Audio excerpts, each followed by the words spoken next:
Minsan, ang pag-ibig, hindi mo aakalain nasa harap mo na pala. Naka-jacket, nakakap, nakikipag-asaran sa'yo araw-araw. Katambayan, kainuman, kasabayan sa kabaliwan. Tropa lang dati. Pero paano kung isang araw, maramdaman mong hindi na lang basta tropa ang turing mo sa kanya? At paano kung pareho pala kayo ng nararamdaman? Ito ang kwento ng dalawang taong hindi kailanman inakala na ang mga biruan, tawanan at tambayan sa kanto ay magiging daan sa isang panghabang buhay.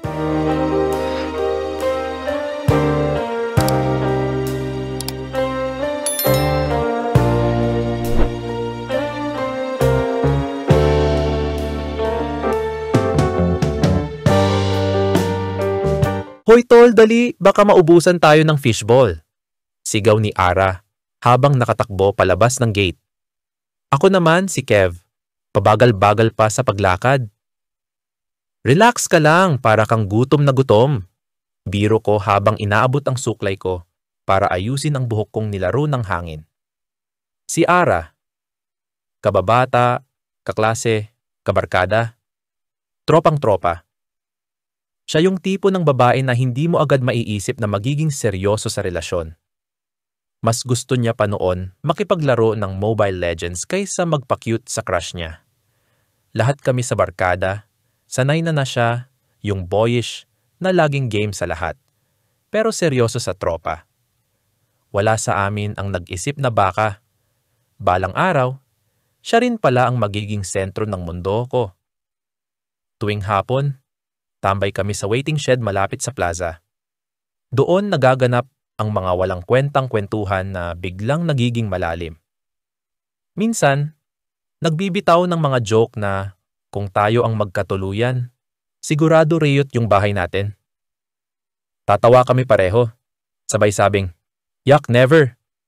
Pero isang gabi, nagbago ang lahat. Umuulan noon.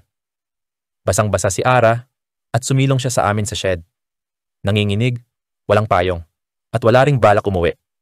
Galit si Mama, hindi ako pinayagan lumabas. Pero pinilit ko pa rin. Hindi ko alam kung bakit. Pero parang gusto ko lang makasama kayo, sabi niya habang tinititigan ako. Kakaiba ang tingin niya nung gabing yon. Hindi siya yung makuliit at barubal na Ara. May lungkot sa mata niya, may lambing sa boses niya. Tiningnan ko siya. At sa unang pagkakataon, nakita ko siya hindi bilang tropa, kundi bilang babae. Maganda. Malambing. At bigla kong na-realize, mahal ko na pala siya. Hindi ko agad sinabi. Pinili kong itago, kasi baka sirain ko ang pagkakaibigan naming dalawa. Pero mahirap pala yung bawat tawanan ninyo. May halong sakit dahil hindi mo masabi kung gaano siya kahalaga sa'yo. Hanggang isang gabi, nalasing kami sa birthday ng isa naming tropa. Medyo tipsy na si Ara at habang nakaupo kami sa gilid ng kalsada, bigla niyang binitiwan ang mga salitang bumaliktad sa mundo ko. Kev, kung hindi tayo tropa, niligawan mo kaya ako? Natigilan ako. Tumingin ako sa kanya. Ngumiti siya, pero may bakas ng lungkot. Bakit? Tanong ko. Ewan. Kasi minsan, iniisip ko rin, paano kung ikaw pala yung para sa akin? Sagot niya. Hindi na ako nakapagpigil. Sinabi ko lahat. Lahat ng nararamdaman ko. Lahat ng tiniis kong emosyon sa loob ng mahabang panahon. Niyakap ko siya, mahigpit, at hinalikan ko ang noo niya. Kung pwede lang kitang ligawan ngayon din, gagawin ko, bulong ko. Simula nun, nagbago ang dynamics namin. Mas naging malambing, mas naging totoo. Pero syempre, hindi madali. Ang daming duda mula sa barkada. Sure kayo dyan? Baka pag nag-break kayo, sira na tropa natin. Sabi ng isa. Pero pinatunayan namin sa kanila. Hindi lahat ng relasyon na uuwi sa hiwalayan. Lalo na kung nagsimula sa pagkakaibigan. Lumipas ang 2 taon. Graduate kami sa college. Nagsimula kaming magtrabaho at sa una, long distance pa nga. Pero bawat uwi ko, lagi siyang nandoon. Suot ang paborito kong oversized hoodie. May hawak na kape. At may ngiti na parang sinasabi, kahit saan ka pa magpunta, ako pa rin ang uuwian mo. At noong ika-5 taon naming magkasama, sa harap ng tropang minsang nag-aalinlangan, lumuhod ako sa gitna ng plaza kung saan kami unang tumambay. At tinanong siya, Ara, pwede bang hindi na lang tayo tropa?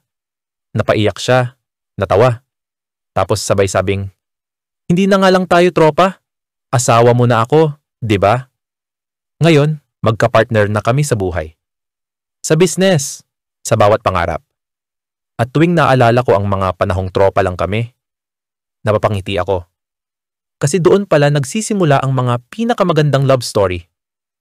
Sa simpleng pagkakaibigan na unti-unting naging pagmamahalan. Tropa lang dati, asawa ko na ngayon. Minsan, hindi mo kailangang hanapin ang pagmamahal sa malayo. Baka kasi ang taong para sa'yo. Matagal mo na palang kasama, tumatawa sa tabi mo, at nag-aabang lang ng tamang panahon para mahalin ka rin.